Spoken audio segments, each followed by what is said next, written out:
And hey everybody, it's Richard with WoollyBullyBus, and I'm here with Pierre. And Pierre, as you saw, is down from the Great White North. And Pierre, you've got an amazing bus. Can you tell us about it?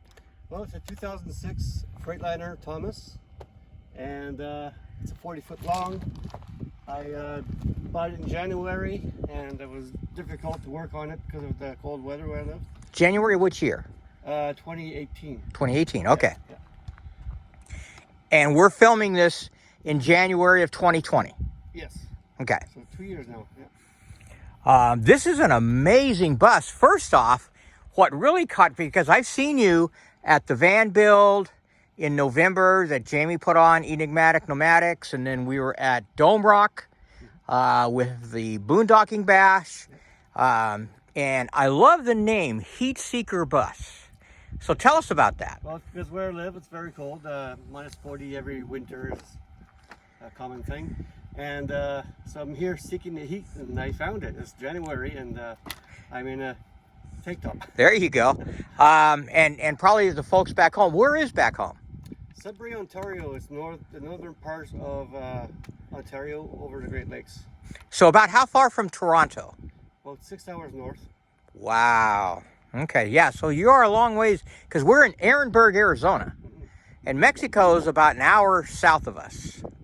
So you're a long ways from home. When I first saw that name, Heatseeker Bus, I thought it was about a heat seeker missile. Oh, yeah.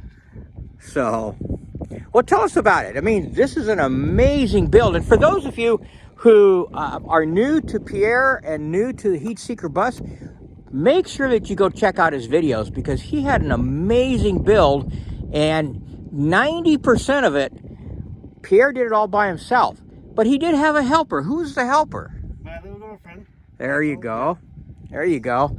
So he did have some help, but 90% of it was his. And I'll tell you what, I've seen the work that this man had to put in, and it's amazing. I've stopped complaining about the work that I'm doing, because he had to do a ton of work.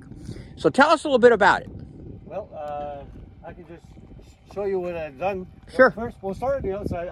I got two panels, so a total of 600 watts on top. Okay. I have a chimney for a wood stove up there. Right. And I have a 7x14 deck up there. Wow. That I'm still working on. So with this deck, tell us a little bit about the mounting. That's kind of a unique. I had stainless steel brackets and aluminum tubing, and that was my brackets, and I just put wood on top, and that was it. Okay, and you had to put a little bit of a spacer. Oh yeah, over the 2x4 tubing, you see?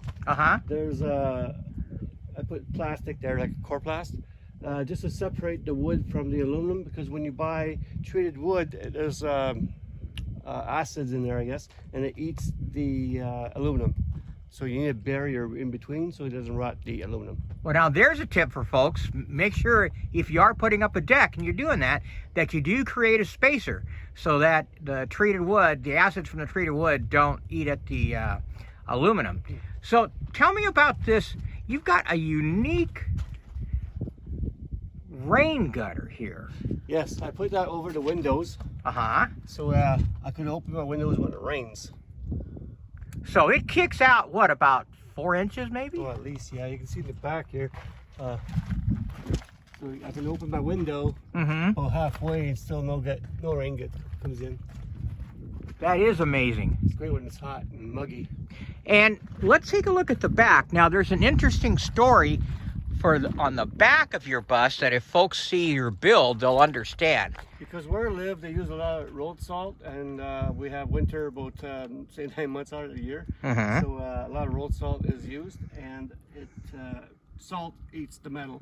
So I had quite a bit of rust on the back, so I just decided to cut the back completely off and rebuild with some used materials, stainless steel panels and aluminum tubing inside the wall.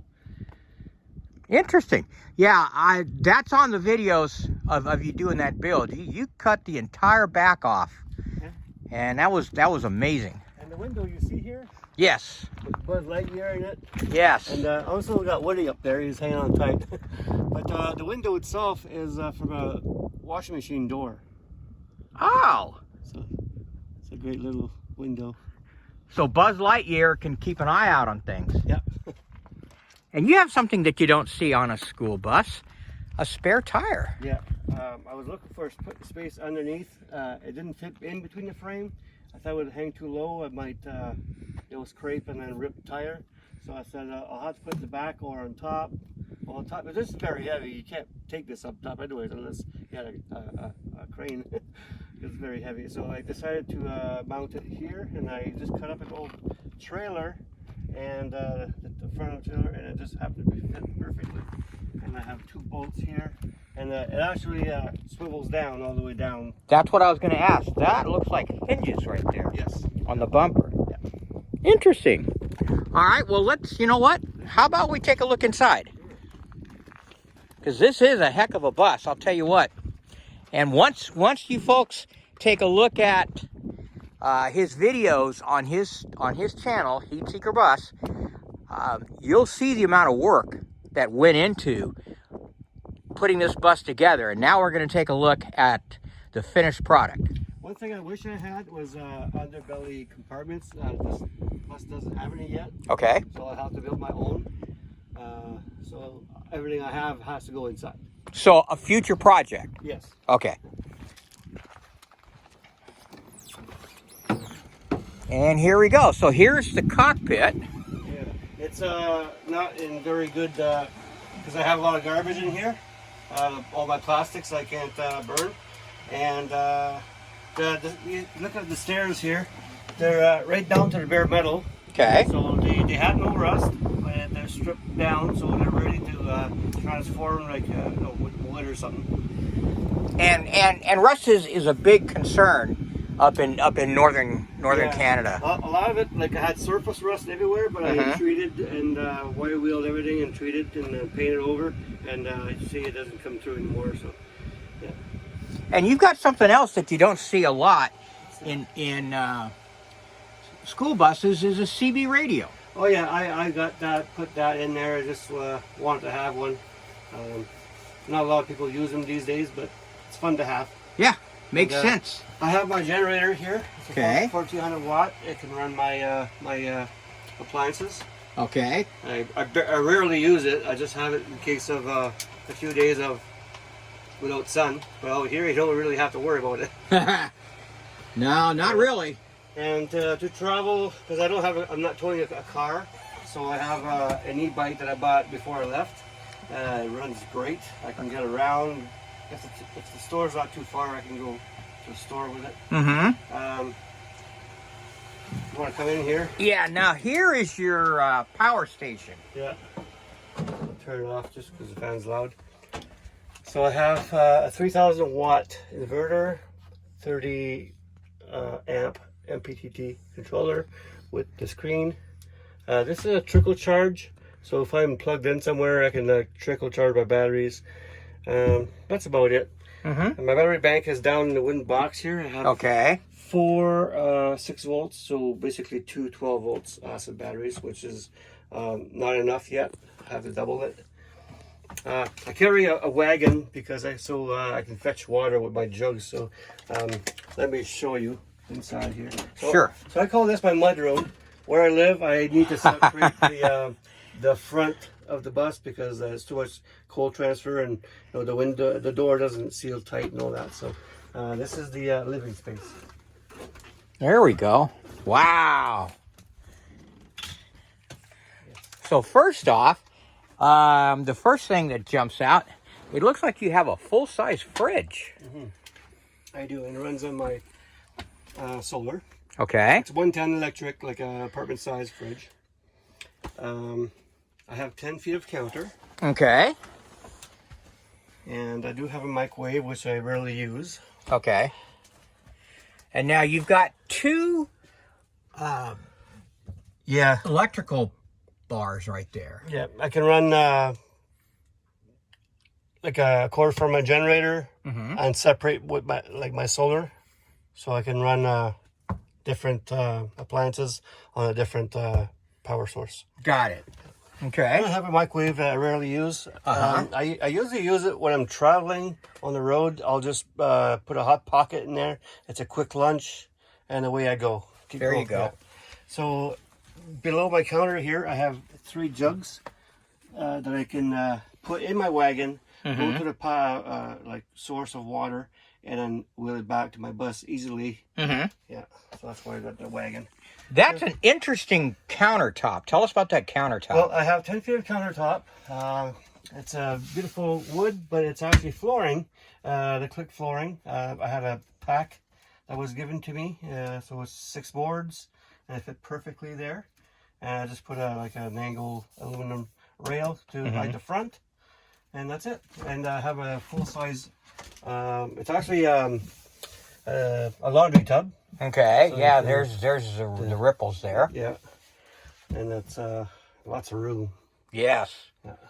I like on yours, and I mentioned this the other day, I like on yours how you've got these little shelves in the back. Shelves, right, to hold things up, because, you know, driving a Skoolie, everything goes flying. Everything goes flying. Yep. You can have bungee cords everywhere or pockets. This is an interesting treatment with the wood. Tell us about the wood. It's just plain wood. It's just tongue and groove. It's 5/16 thick.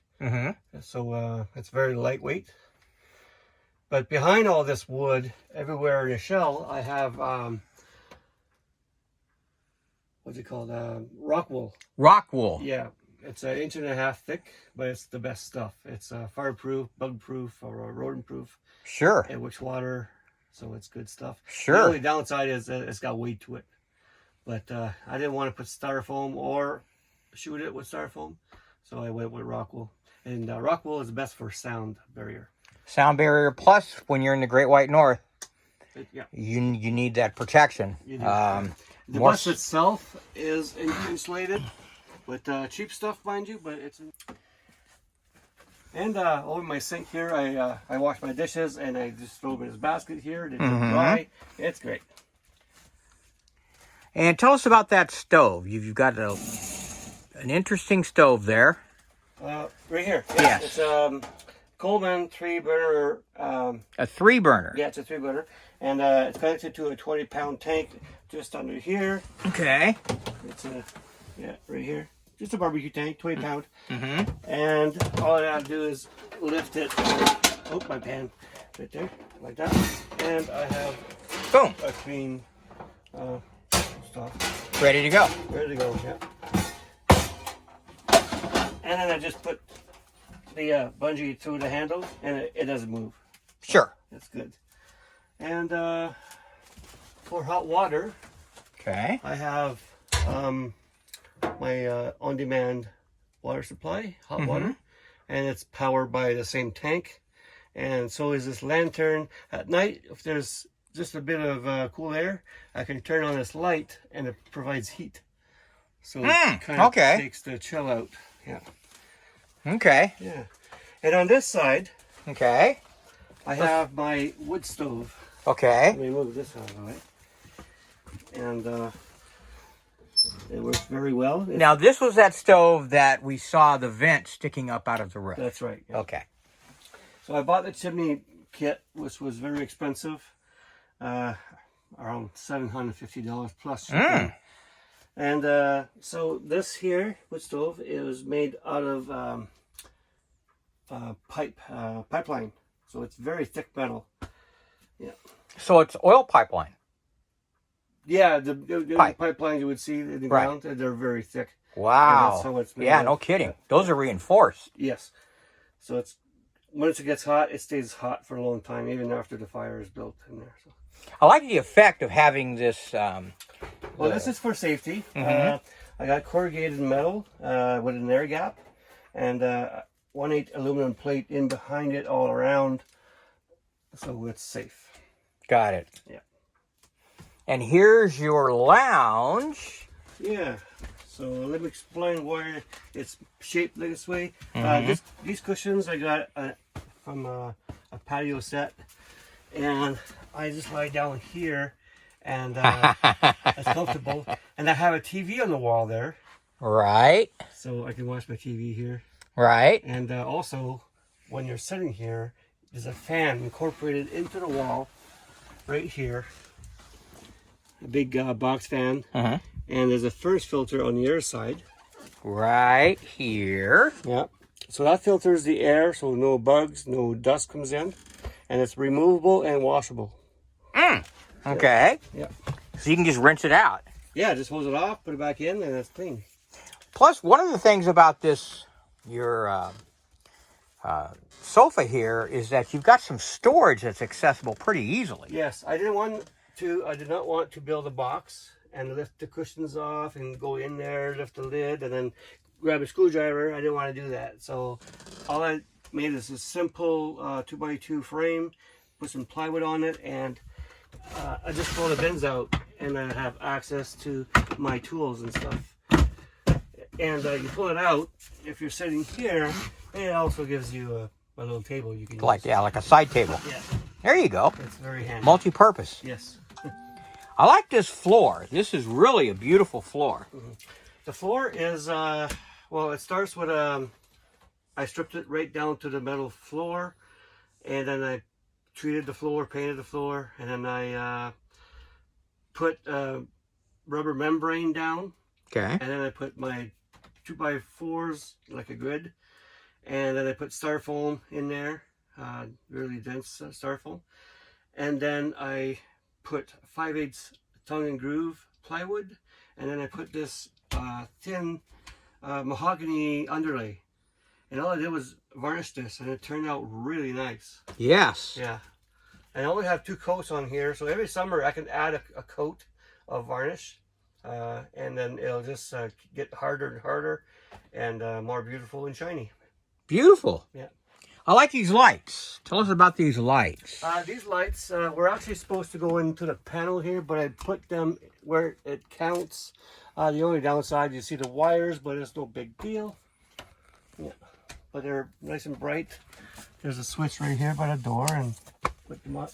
Oh, if I turn off these things. There you go. It'll go on in a second. Okay. There you go. Ta-da! Yeah. That's great. All right. Now, going further back. Okay. Keep the light out for now. Okay. Don't want your shot to be ruined. I have a 50-gallon tank here that I keep inside because where I live would freeze most of the time. And yeah, I mentioned the hot water heater. And on this side, I have the air conditioner. Okay. So it's vented outside. It's permanent in place. So. And this is something you don't always see in a school bus. Yeah, a little washer and spinner. So you can wash your clothes, spin it. It comes out almost dry, and then you can just hang it. I have my hanger here. Okay. On this side, I can put outside or in the shower pan because I got a big shower. But I usually use these little hangers and just hang them on the little rod here that I installed. Right over the Wood stove, yeah. over the wood stove. Dry real fast. Perfect. And over here, I just got some crates and I removed 2 boards from the crate and just mounted to the wall, so it gives me extra storage. So I got 4 of them. Sure. Yep. And just put a little dresser here that fit perfectly in there, and have a vacuum that I use often. And especially in the Arizona desert. yeah. So here's the back of the bus. It's actually I'll turn this down so you can see. There we go. Yeah. Okay. So here's your shower. Yeah. It's a 4 feet by 32-inch pan. I have a curtain on a D-shaped rod that goes all around, and 2 curtains meet in the middle. And I've never had water on the floor ever, so that works well. And where's the feed for the water? I have a shower head. Okay. It's got extra double long hose that I can take this outside. It'll actually reach the sink in the kitchen. Okay. And there's a controller here. I can adjust the temperature and the flow of water right here. Because the more flow you have, the less time it has to warm up. So the cooler it is. Yeah, that's right. There you go. It works well. And what else we got here? In the back here, I have a king-size bed. So if you end up on the road and you have to park somewhere where you're not level, you can actually put your head at the highest spot without being sleeping upside down. Without trying to jack up your bus and everything else. That's right, yeah. And the window in the back there, that's... And Buzz Lightyear's still on duty? Yep. And you see there's about a good 6 inches there. That's how much insulation I got back here. The back of the bus is double, triple insulated for sound, so I can sleep in peace. Yeah. And I have a 12-volt fan that everybody likes here. I got it on Amazon. I think it was like $12, so it works very well. And it's just a little hook, so I got 4 little hooks that I can put the fan anywhere I want over the bed. Depending on where you're laying. Yeah, or you know, if you're like want to move around, you can just take it out of the way. Yeah. And interesting. Yeah. So tell us about Pierre. Tell us about the most satisfying project Of my bus? of your bus. Well, I gotta think about that one. I like the open space. Okay. And I actually have to have it because where I live with the wood stove, it's radiant heat, so it has to radiate throughout the bus. Yeah. If I had a wall here, the back of the bus would not warm up. At all? At all. No. Wow. Yeah. So, tell me about what do you think is going to be your next project? I don't know. I do want storage under the bus. Sure. I do have to finish the deck, maybe put some kind of railing on it. And but there was one part we forgot here. Well, that's the commode. Yeah. So I have the toilet here. Okay. I built a stainless steel panel box, and I can actually take. Cause it's a whole box. I didn't built it in the wall. That's I could take the whole box out and take it out if I wanted to. Okay. Because I wasn't sure if it was going to keep the system, and the floor goes all the way through. So, anyways, I have a toilet. See, it's 2 pieces of composite plywood, right? And you just lift it, and there's a toilet seat there, and I have a hole here with a lid, and I have my sawdust. Your sawdust in there. Yeah. Okay. And I do have a fan in there that runs 24 hours a day. It's got its own battery, and it works very well. There's no smell. It works great. So there you go. Yeah. So no black tank to worry about. No black tank. No need to have to find dump stations and so on. That's right. Well, Pierre, I want to thank you very much for letting us come in and take a look at your bus. This is amazing. And it's more amazing once you've seen the original version and all the work that you did and the backaches and the struggles with the temperature and yes, minus 27 Celsius on one of those videos. But when I bought the bus, it was actually minus 40 for a week straight, and it wouldn't let off. Yeah, and I had to paint the bus, but you'll have to watch my my videos, see how I cheated with that. So what's the name of your channel? My channel is Heatseeker Bus, and just type that in, and you'll find me. Please subscribe. I just reached 2,000 subscribers. Excellent. Thank you, everybody. So help me reach 3,000. Right. There you go. Yeah. Well, Pierre, thank you very much. Thank you very much for inviting us in. And this is Richard with WoollyBullyBus, and being with Pierre's given me a lot of inspiration and ready to get back to work. So with that, if you do like what we're doing at WoollyBullyBus as well, please subscribe there as well as at Heatseeker Bus, and we'll see you next time.